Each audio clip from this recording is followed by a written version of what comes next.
Hi guys, and welcome back to another fly fishing video. I've come to Grafham Water to represent the Army in the affiliation of major fly fishing clubs.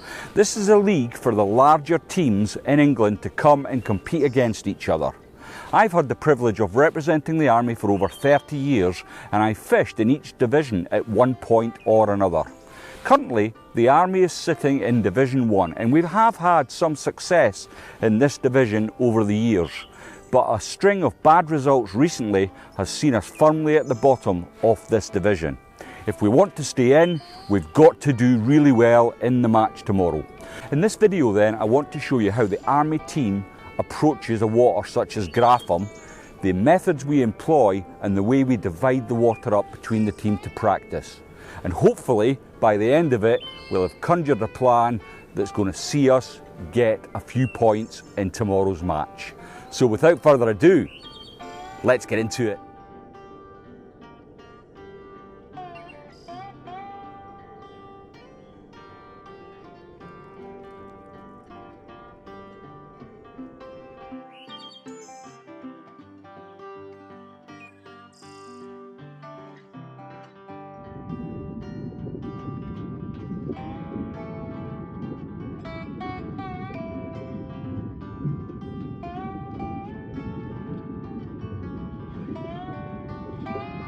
Unfortunately, we can only field 4 anglers for the practice day, which will put pressure on us to come up with areas and a percentage method. The percentage method is the tactic most likely to put fish in the card during the match. It will give the whole team a starting point for the competition day. I will be partnered up with Paul Calvert, an experienced Army rod as well as an England international. Being a left-hander, he will be doing the driving today.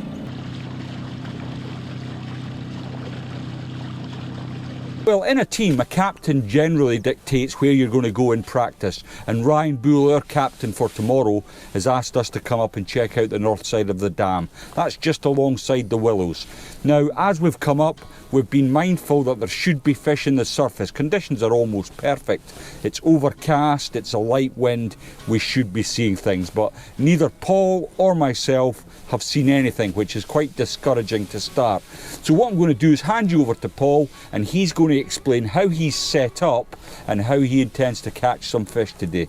So as Lindsay says, we've had a bit of a chat with the reports that we've seen from anglers we've spoken to, and with the conditions and the time of year, it has been sort of, I've set up with a floating line, a couple of boobies with a couple of hare's ears in the middle.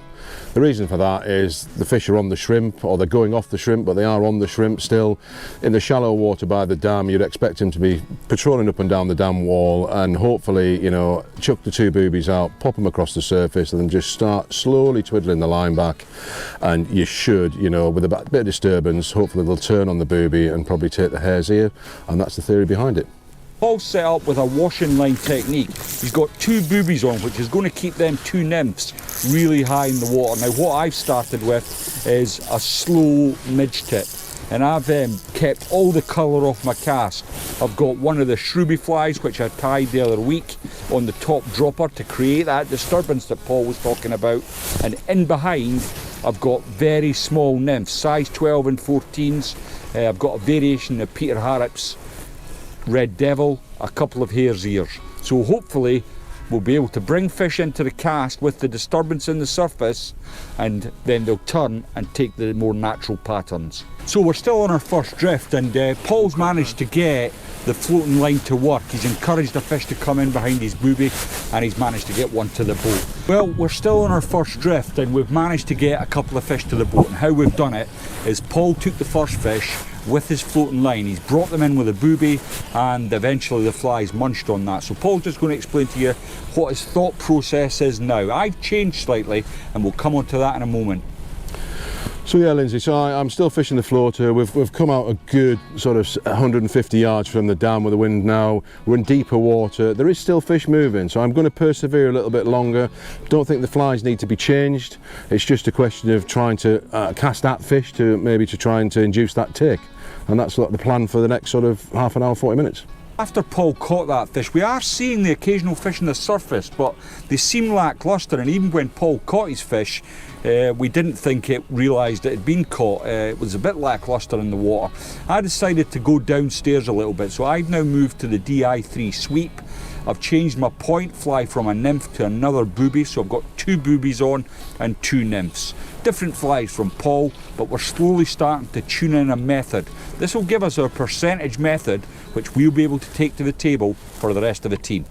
So yeah, so we've now, afternoon's knocking on a little bit, so we went over to Gaines from the dam, just because it's a known area to hold fish. Unfortunately, we didn't see any fish caught. There was a couple of boats in there. We spent a good sort of 40 minutes in there, nothing. So we're now in the position where we've got to move around a little bit. So we've moved to another known point, which is Hedge End on the North Shore. Generally a good fish holding point, especially in the afternoon. And we're just going to start moving around so we can get to the stage where we have something for the team, the rest of the team tomorrow, to work for a starting point when we actually start the match tomorrow. So as Paul said, we've made a move and we're going to start bouncing down the North Shore now towards Sanctuary Bay. It's really important to have a starting point for the rest of the guys that will be arriving tomorrow. It's difficult to narrow down to fly patterns when you can't find fish. And we're not alone. We've talked to several boats as we've been motoring around, and everyone's struggling a little bit. And I can't understand it myself because conditions couldn't be any more favourable. We've got overcast, it's a light ripple. The fish we're seeing on the surface, unless you can cover them, make a disturbance in the water, they're just not interested. So we're going to fish Hedge End, see how we get on, and then we're going to bounce further up the North Shore towards the stumps and then probably into the mouth of Sanctuary, and we'll see how we get on. We've had yet another move and now we're starting to work our way through various fly lines and different patterns. It's not going at all well. What we are doing is eliminating areas that there's no fish. So we're not seeing fish and we're not getting any interest. So at the minute, where we started up by the dam seems to be the best area. And I think most of the boats out practicing, and there is a few today, are concentrating their efforts up at the dam. But we're doing our due diligence, we're checking out the areas where there may be fish, and if they're not here, we can rule them out for tomorrow. Many thanks to the sponsors of today's video, Troutline. Troutline is a Romanian-based tackle shop, and having used their products for over 10 years, I can heartily recommend using them. I will leave a link in the description to their website. They sell all manner of fly fishing tackle, but to my mind where they excel is their fly tying selection. The quality of their natural materials is second to none. High quality and generous packs. Why not check them out? Now, let's get back to the fishing. Well, we've slowly but surely worked our way around the North Shore, and the water in the reservoir is extremely clear, but we've come into Savages and it is a little coloured. I switched to the bung when we got to the stumps, and I got a take, but unfortunately I was talking to Paul and I missed that take, so a failed opportunity really. But what we're finding is it's really tough. There's no ifs nor buts, and fishing can be like that sometimes. Where we started, we were getting some sport, so we were seeing fish on the surface and we were catching the odd one or two. Now, the team captain and Mark Rose have moved back up to that area. We're going to give it another 10 minutes here, and then we're going to make the trip back up to the dam and try and refine a method. I think that's where the majority of the fleet is. The only other boats left around here are the Predator guys, and they've got more radar equipment than the Royal Navy, so I'm sure they must be catching something. Well, we've done a full tour of the lake. We've employed every tactic we know, and Paul and I are quite seasoned anglers. We've tried everything, and we've come back to the area where we've had our most success. We've only got about a couple of hours left of practice, and we really have to nail something.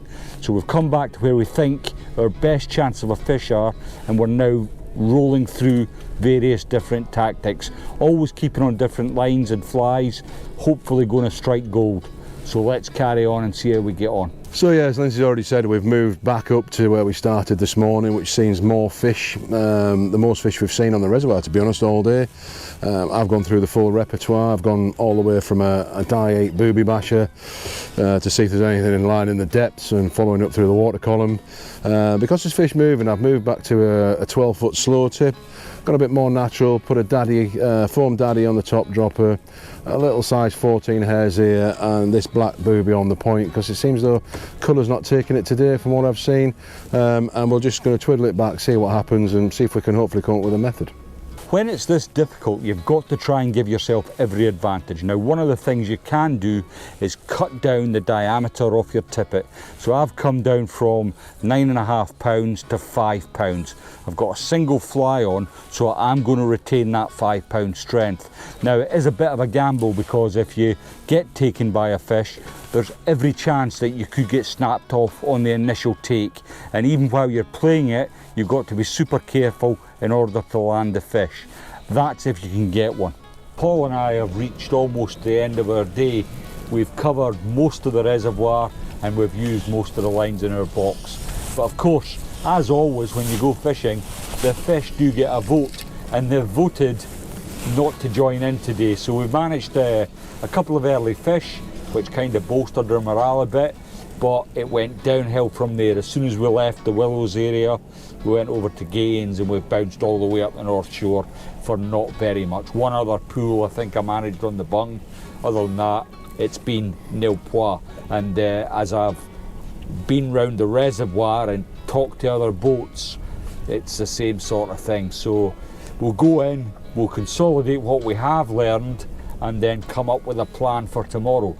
So Paul, how do you think the practice has gone?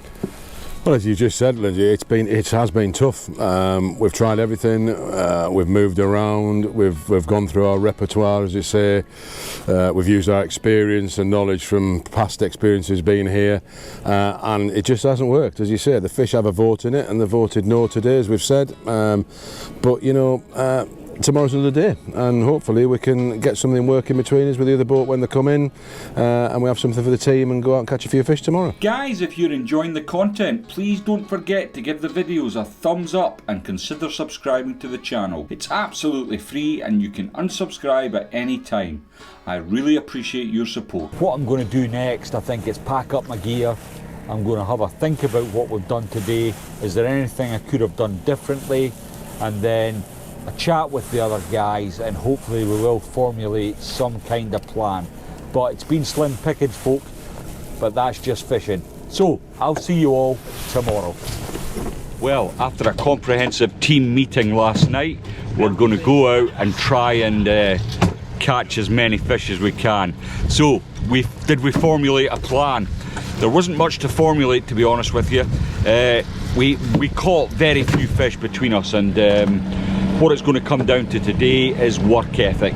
So we'll go out, we'll work as hard as we can, and just hope a couple of the fish stick. As I said previously, this match was going to come down to work ethic and a large slab of luck. The team had put their heads together just before getting into the boats and setting up. We were all going out on slightly different methods. All but one of our boats were heading to G-Boys / the Willows area.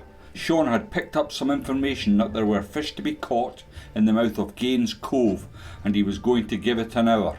If he hadn't caught anything, he would head over beside the rest of the boats. I had drawn Rob Top Tallow from Buell Bridge. He kindly offered up the engine, and I duly took my seat and tackled up in the boat. Despite conditions screaming out for a floater or a tip line, I opted to start on the DI5 sweep line. The small amount of action that I had the day before had come to the sinkers. If the fishing was going to be similar to the day before, maximum concentration would be required. When it is like this, you may only get 1 or 2 chances, and you have to make the most of them. After an hour or so into the match, I was encouraged to get a follow to my top dropper. Despite the fish failing to have a go, it did urge me on to keep going. Despite seeing the odd fish on the surface, neither Rob nor I could tempt them. 3 hours in and no fish, but I was confident my chance would come. A move closer to the Willows paid off for me, and I had a solid take on the 5 sweep, and thankfully it came to the net.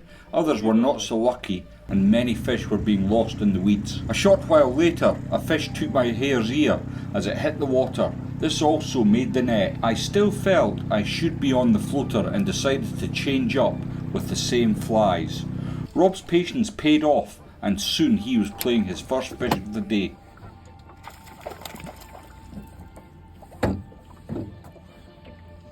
I had a good strike on the floater, but the fish did not stick. Well, you can't win 'em all. With just an hour to go, I changed back to the 5 sweep and was rewarded with a third fish, which was very respectable for the day. I set out to avoid the blank and managed a reasonable bag. Our team had managed 11 fish. This might not seem many, but it was a fantastic team effort given the conditions.